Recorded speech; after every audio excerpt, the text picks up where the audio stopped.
Well, hey gang, welcome to video 5 of the Pro Tools Bootcamp series. If you have made it this far, then you are pretty awesome and you sat through a lot of important stuff and you're learning. You're getting it all in your head and you're on your way to having a very in-depth and functional knowledge of Pro Tools, and that's what you need to be a power user, to be using Pro Tools as a tool for your music and not something you get lost in and that takes away from the creative process.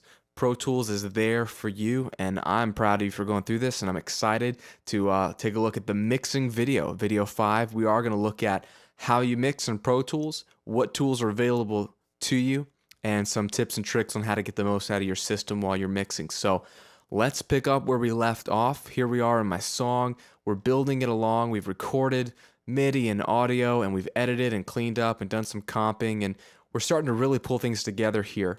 But the mixing stage is exactly what it sounds like. It is taking those tracks like they were ingredients and mixing them into something that works as a whole, the whole song. Doesn't matter how cool your drum loop is or how cool your lead guitar part is, do they all fit together? And Pro Tools gives you plenty of control over your mix. So let's start by looking at the mix window. And we get there from hitting Command or Control equals, flips you right over to the one of the other two main windows in Pro Tools. And of course, if you've been messing around with Pro Tools for even a hot second, you can gather that these tracks going left to right are the same as my tracks here going top to bottom. Okay, so it looks just like a mixing console. This is familiar to most of us coming from a live setting and from an analog recording setting. So you've got your tracks vertically. If you understand one track, you understand them all. Got it? So let's take a look at a basic track. Right here on the left, a main guitar track. All you've got are the inserts, the first 5 inserts here. And right below that, you've got the sends. We'll look at these specifically in a minute. Your I/O setting, which should be already have been set when you were recording. Your automation setting, we'll look at that a little bit later. And if it's a part of a group, you'll see your groups here. You got a pan knob here. You can go up and down. You've got your record enable, your solo, your mute buttons. These are all the same. And then you've got your mixing fader. And this is important because this fader actually controls the volume of that track in the session going to your mix bus relative to the other tracks. Okay, so you could have recorded a nice hot signal, but you could bring it down here. Or if it was too quiet, you could bring it up here. So that is your main track. And the only difference is if you find maybe a stereo track, you have 2 meters here, 2 pan knobs, but everything else operates pretty much the same. So what I want to show you is how I would approach mixing and how you get some plugins into your setup and how you route audio and how you start getting a mix to come together. The most basic thing you do with mixing in Pro Tools is obviously get some relative volume levels. And you, instead of keeping everything at 0, what I like to do typically is have everything pulled down to around -10 and then start from there. But just start messing with the volumes. Take a listen to your mix and see where you are, Let's take a listen.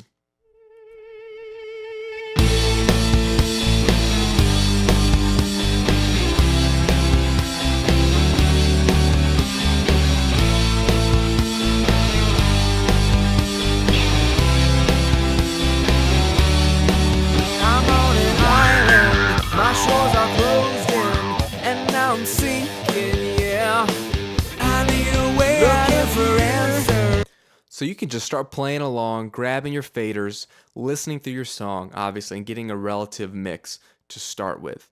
You want to start messing with pan. Panning is obviously placing your audio track within the stereo spectrum, left or right, middle, wherever you like. It's pretty basic mixing technique here.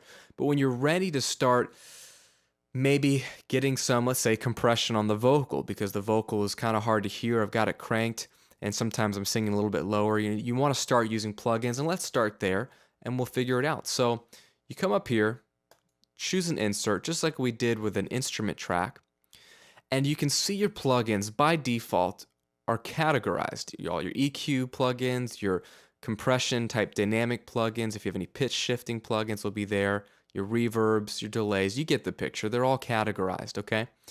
And this is how you choose what you want. So if I wanted to start with a compressor, let's say on the vocal, let's choose the compressor limiter that comes with Pro Tools. Well, then what you want to do is bring it up. There you can see it. And then we want to flip over to the edit window and find a place where this track, you can see the plugin indicated there on the edit window. It's the same thing. I want to find a place where I can take a listen to the plugin. I'm on an island, my shores are closed in, and now I'm sinking, yeah.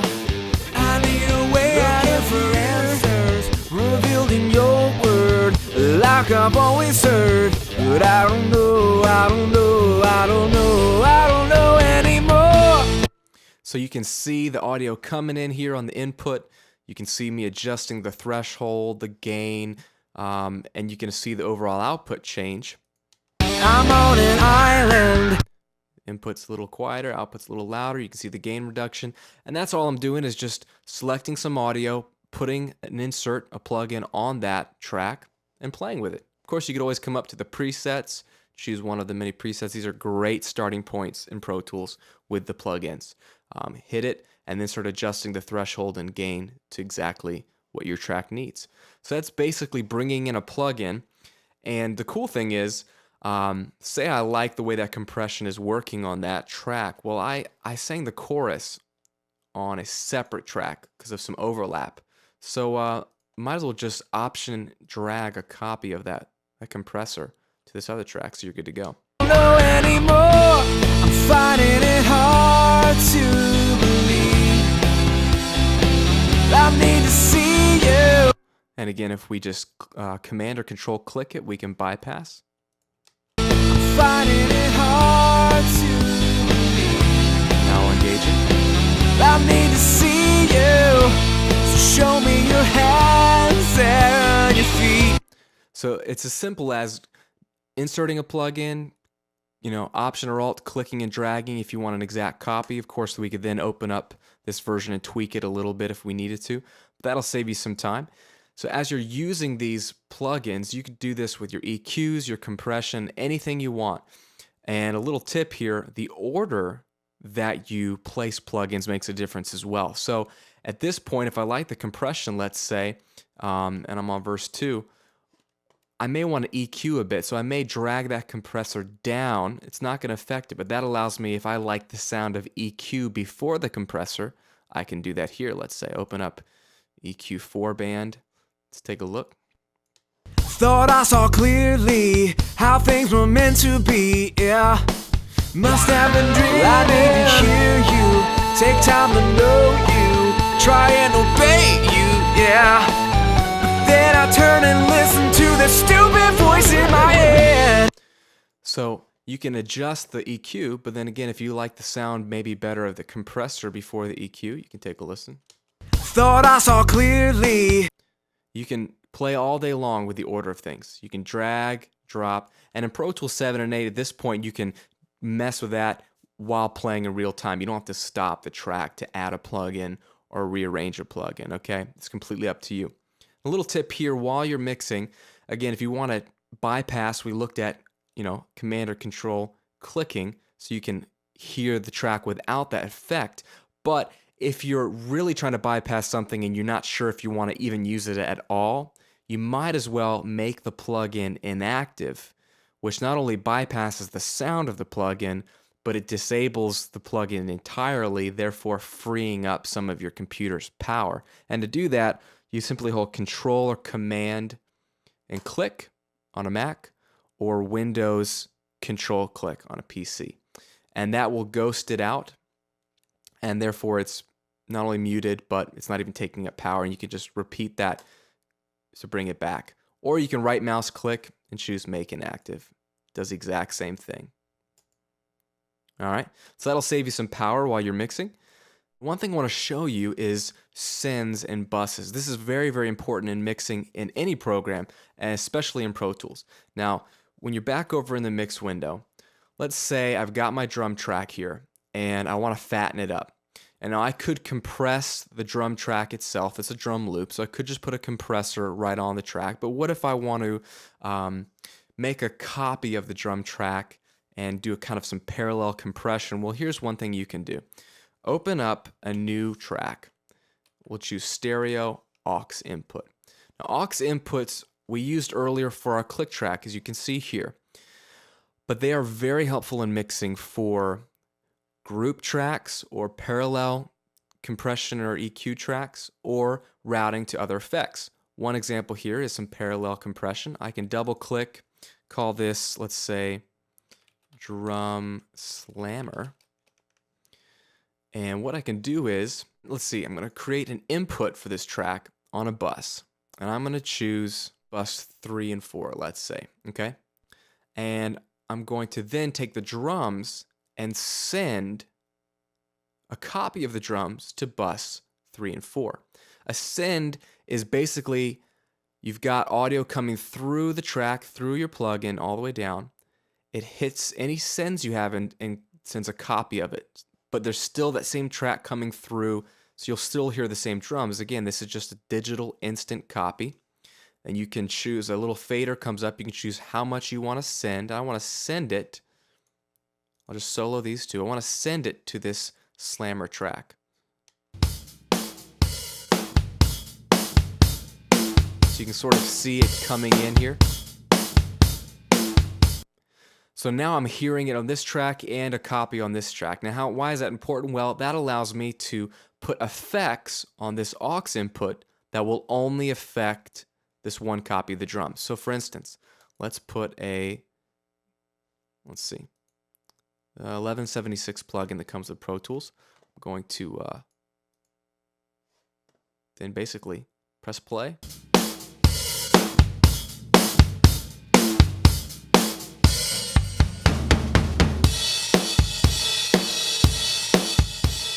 So here's the original.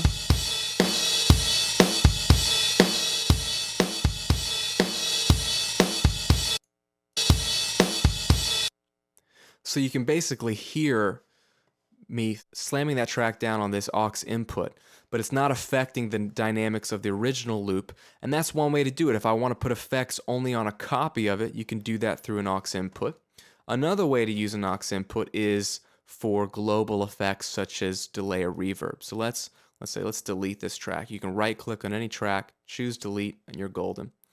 Let's say I want to, the same thing here, I want to have no send. Gonna create a new aux input. We'll do stereo.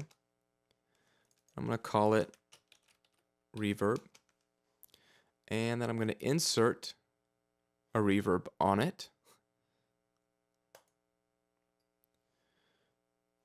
I'm gonna choose this input here. We'll do 3 and 4 since that's available. And what I'll do is, while I've got this here, is I'm gonna right click on that bus 3 and 4 and rename it to something that's easier to remember, reverb. And that renames the entire bus. So if I want my vocal to go through that, let's say, I'm on verse 1. Then I want a send on bus to that stereo reverb bus. There it is. And I make sure my reverb is, let's say, a large room. What you can do is test it out here. Just solo the track and the reverb track. I'm on an island, my shores are closed in, and now I'm sinking, yeah. So I have the dry vocal track here, but I'm using a send to take a little bit of a copy, not all the way to full volume, to send it to this reverb. Now that's important because instead of putting the reverb right on the track, I've used an aux input so that I can send this other vocal to the track. I can option click, and they have the exact same send. So in the chorus, I can also have. What about the harmonies? I can do the same thing here. Option alt drag a copy. Now all 4 of those tracks will be going to the same reverb, and I'm only still using 1 copy of this reverb plugin instead of having 4, which would take up 4 times as much computer power. So you can see the benefit of routing things through buses and sends to aux inputs to share an effect, let's say. So you could have a couple of these. You could have a reverb or two, you could have delays, however you like to use them. Another fantastic way to use sends and aux inputs is for group tracks. So let's say I've got two rhythm guitars here. I have a wah guitar and another lead guitar, and they're all playing this one chorus here at the end. You can sort of see all four playing. If I want to put a global effect on those guitars in general, like I like to use a high pass filter on guitars to get rid of a lot of the low end that I don't need. Well, instead of putting a high pass filter on every single one of these, let's make them a group track. Let's come up here. Let's create a new aux input. Again, we'll call it guitars. And then what I'm going to do here is come back here in the mix window. So there's my guitar track that I just created. It's got no audio on it. I'm going to make its input bus 5 and 6. I'll right click it, rename it, call it guitars. And then I'm going to click, hold the shift button, and click the last one to select all four of these guys. And while holding shift and then option or alt, I'm going to select the output of just one of the tracks. Instead of going to your main speakers, route it to that bus, guitar. Because while I was holding shift and option, it did that for all four. Do you see what I'm saying? So now these things will not go to your speakers. They will go here first. But then this track, of course, goes to your main outputs 1 and 2. So let's take a listen to these.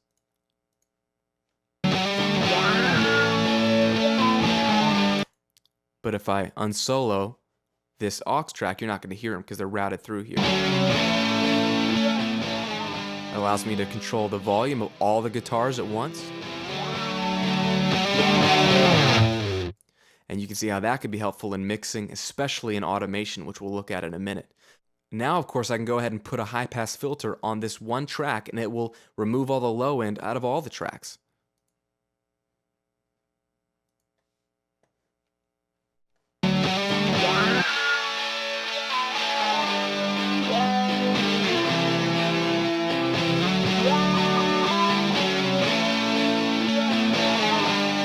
Beautiful. And at that point, I've made one plugin, one change, and I know it's affecting all of them. And this is really helpful too if now I want to route all the guitars to the reverb. I could do that from this send. You see what I'm saying? These sort of, in essence, these aux tracks, if you route the outputs of, a series of tracks to them, can act like a group fader on a traditional console. So I could have a fader for all my guitars, all my drums, if you have multi-track drums, which is very helpful, all your vocals, and then all your other instruments, let's say, and then that just gives you 4 faders.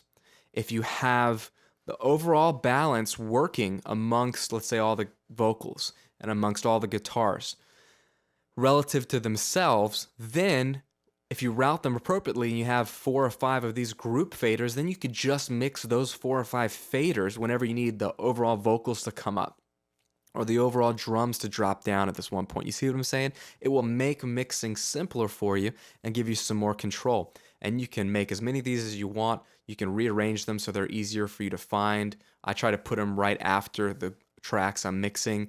And so that kind of gives you some control there using aux inputs.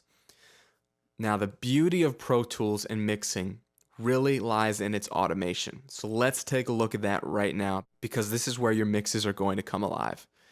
Let's unsolo all these so everything is available. And what I want to do is I want to show you 2 ways to automate. First is manually, where you write automation. So I like to do that from the edit window. And what you'll do is, let's say, I got a good example here. This wah guitar, I have it really loud during the verse, and it's really kind of quiet at the end of the song. But I want it all in one track because I don't want to take up too many tracks, because that's just kind of how I am. So let's get the volume right here, and then I'll automate it at the end of the song. I'm on an island, my shores are closed in, and now I'm sinking, yeah. I need a way looking for answers, revealed in your word, like I've always heard. So if you got the volume kind of where you want it here, but then if I come here to the end of the song, you're real, I'm finding it hard to believe. this needs to be a little louder at this end of the song. So the simple way to do this, guys, is select the area that you want to adjust the volume, because if I just bring up the volume here while I'm mixing, I will forget that will affect obviously the volume at the beginning of the song. Come over here to the waveform button. And again, these are the track views. We talked about these earlier. And you have one called volume. And what you're going to see is a horizontal line that represents your volume. The higher the line, the louder it is. Now again, if you remember from our last video, if you have the Smart tool enabled, this will then allow you to adjust this easily. You move the mouse up and it turns into sort of a trimmer tool that's turned on its side. And that allows you to click and drag up, and you can see the volume going up. And you can even see the line jump up there and jump back down. That is your volume. So let's take a listen. I know you're real. I'm finding it hard to believe. I wanna see you. Please show me your eyes. And it's that simple. The volume here is at -6.3 dB, but then here at the end it's -2.1, and you've just written some automation. Now that's what I'll do in sections. I'll just select and drag up or down. You could even drag that part down if you wanted. You know, it could be completely automated. I'm finding it hard to believe. Of course, you can undo, or you can select and click backspace, and it'll delete the lines you drew. Now, this is where the pencil tool comes in handy also. You can click and freehand or line or whatever you want, drag automation. So maybe I want it to be a little louder here, and then back down, and then louder, and then down, and down. There you go. Take a listen. I know you're real. I'm finding it hard to believe. I wanna see you. Please show me your hands and your feet. It's going up and down, up and down. It just wrote a lot of little points of automation data. So again, I'll just select all that and delete, and we're still back at that -6.3. Now, if I adjust this down to 7.8, it moved the whole line down to 7.8. So this is your global volume. But a word of warning, once you start messing and writing automation, you can't adjust the volume here. So if I turn this up here, and I'm loving it's lower and it's louder here, I think it's perfect. But then later, I'm mixing, I say, you know what, this needs to be a little louder overall. I click and drag it up to -4.2. You're like, great. But then you press play. It dropped back down to -6.2 because it's saying, no, now you have automation written. It's going to be 6.2 and then plus 1.3 here. So you need to get rid of your automation if you want to do one global change. Okay? Because the answer there would simply be to just automate that a little louder. It's no problem. So you can write volume automation there. You can also write pan automation. So if I want this part to be panned left, I'll drag it up so you can see the little arrow to the left by 51, and this is panned down. Pan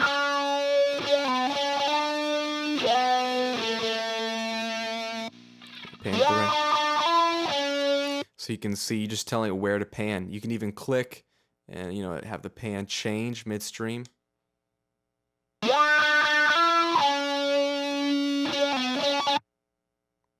Right here in the middle of the riff.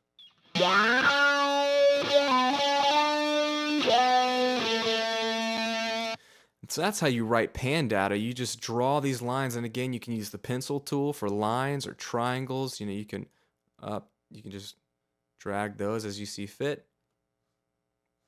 It'll make crazy panning.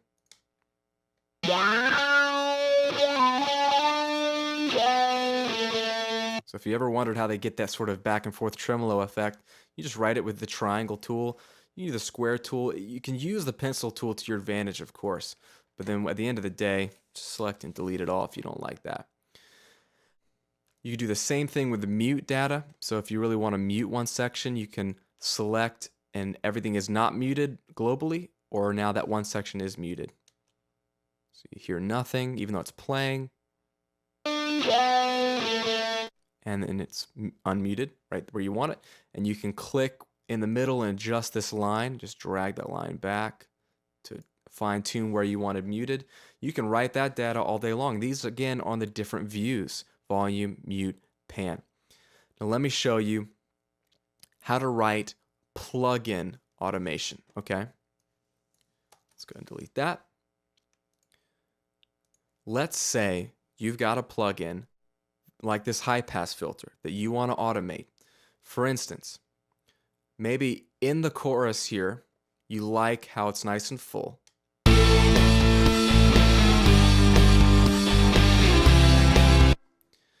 But let's say you want the second half of this to have this cool high pass filter effect. What you can do is, if you want it to sound normal here, but then here you want it to sound really affected,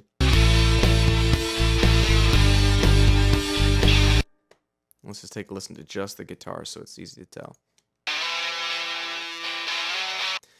You can automate that as simply as drawing some data. And what you're going to do is choose the plugin that you want to automate, come up here where it says auto, and click this button right below it. And it brings in this plugin automation box. And it says, okay, of the different things you can adjust in this specific plugin, okay, this is a simple plugin. So these are the only things you can adjust, whether it's on or off, the gain, the frequency, etc. You can add that as something to automate. For instance, you can do master bypass. So I want that to be able to be automated, and then I want the frequency to be able to be automated. So I'm adding those as things that I want to be able to automate. So follow me here. You click OK, and what it's going to do is open up more lines of automation.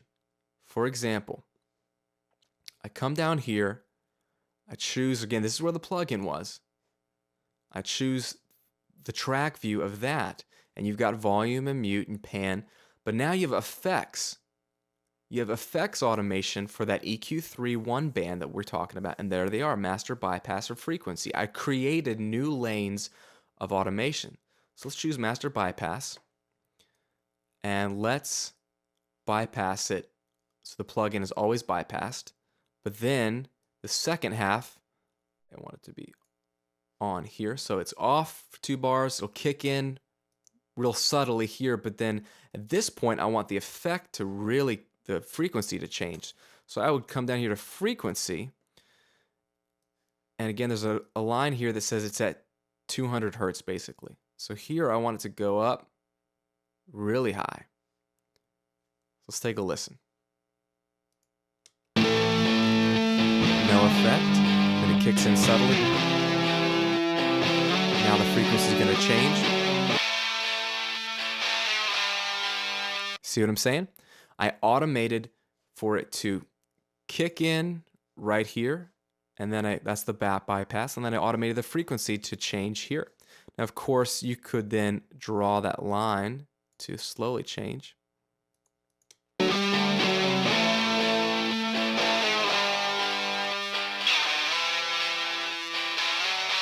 Nice and simple. You see what we're doing here? We're telling the plugin under the auto button, I want to be able to adjust these parameters of the ones available. And then it allows you to see it as a line to adjust here. That is writing automation in the edit window. Now, it may be more suitable for you to do this in real time on the actual plugin or track. And let me show you how you would do that. So let's go ahead and delete this. And once we've got those things automatable, the bypass and the frequency, you can do the same thing in either window on the actual plugin itself. And what you'll notice is the word bypass is highlighted green, and there's a green button engaged under the frequency. But there's no green button engaged anywhere else because those are the 2 parameters that I've chosen to automate. Again, if I take these 2 and remove them, and click OK, this is not green, and this is not green. That means nothing is set for automation. But if we take the frequency and add that for automation, that tells Pro Tools when I press play and start doodling with this knob, it is going to record what I'm doodling with. And what you're going to do then is take this track and put it in touch automation mode. Right now it's in read mode, but if you want to write live automation, you want to put it in touch. This turns into auto touch. You see it's red. this little green light, which was green saying this is automatable, is now engaged. It's saying, okay, you're ready to write some automation. Now, at this point, when I press play, whatever I click and adjust that's automatable is going to be recorded. So this knob in particular. So let's start, and I'll show you what I mean.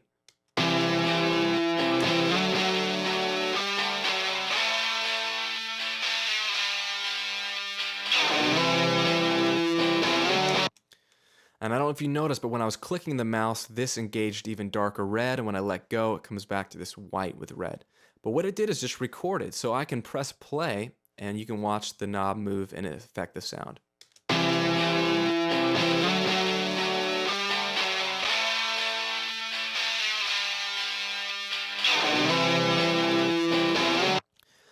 It's just remembering what I clicked and dragged just a second ago. So you can do a motion once and it's saved forever. So you can move on to something else and you can slowly start automating more and more things as they build up. Now remember, I just made sure that the thing I wanted to affect is available for automation, added it, clicked OK.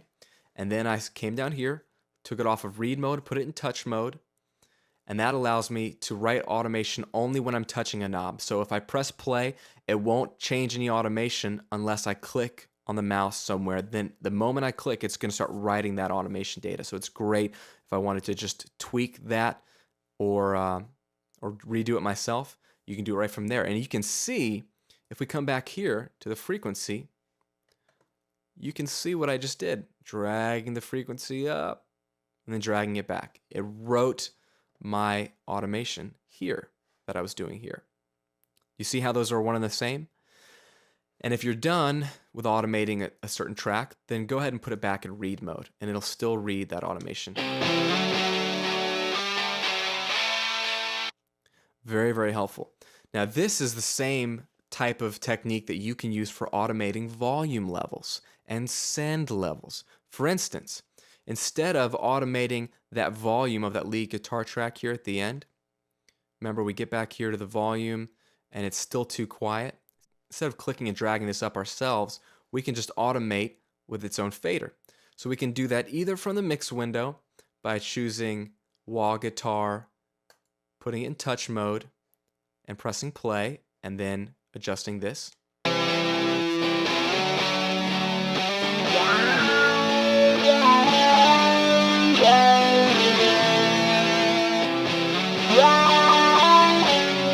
And when I let go, the mouse goes back down, and you can see it just wrote that volume automation right there, which is really cool. If I undo it, you can also do it from the edit window right to the right of the output. There's a mini looking fader, don't know if you noticed. That just brings up the exact same fader that's in the mix window, so I can be looking at it here, which is great. Press play.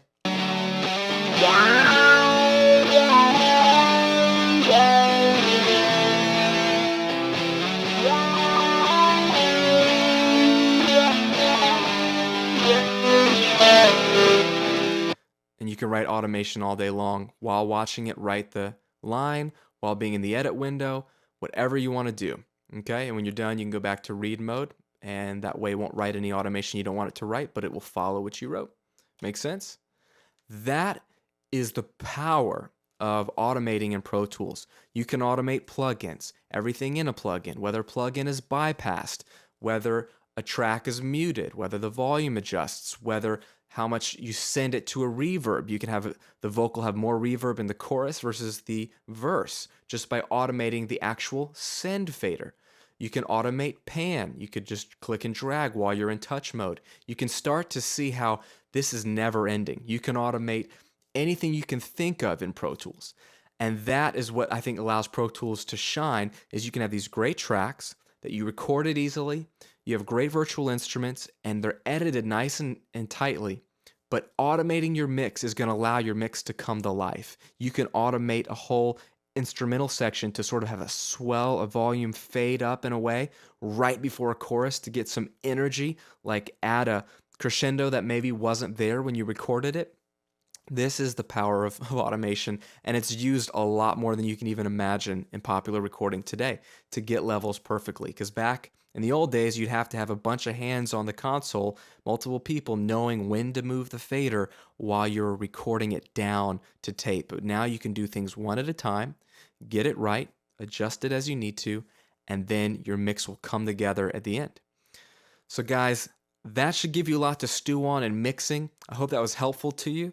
Again, remember the mix window is your friend. It's a great way to see all your tracks at once and see your volume meters flying up and down. And keep in mind this too, guys. We looked at groups in the editing window. Edit groups. This is going to be very helpful with mixing groups as well. Don't be afraid to use those, whether you're grouping all your vocals together, selecting these four, let's say, while holding Shift, Command G. Again, just make a vocal group and make sure it's edit and mix. Click OK, and there it is. Now you can click and drag all the vocals together and their volume will stay relative to each other. Or you can mute them all, solo them all. Groups are your friend both in editing and in mixing, okay? And whenever you don't want to use that group, remember you can just uncheck it. So don't be afraid to use groups and don't be afraid to just experiment. Use what Pro Tools has to offer and just go crazy with it, all right? Hope you enjoyed this video, guys. Stick around. We're going to look at using effects on the master fader and bouncing your track down for the web and for putting it on a Redbook CD. Take care.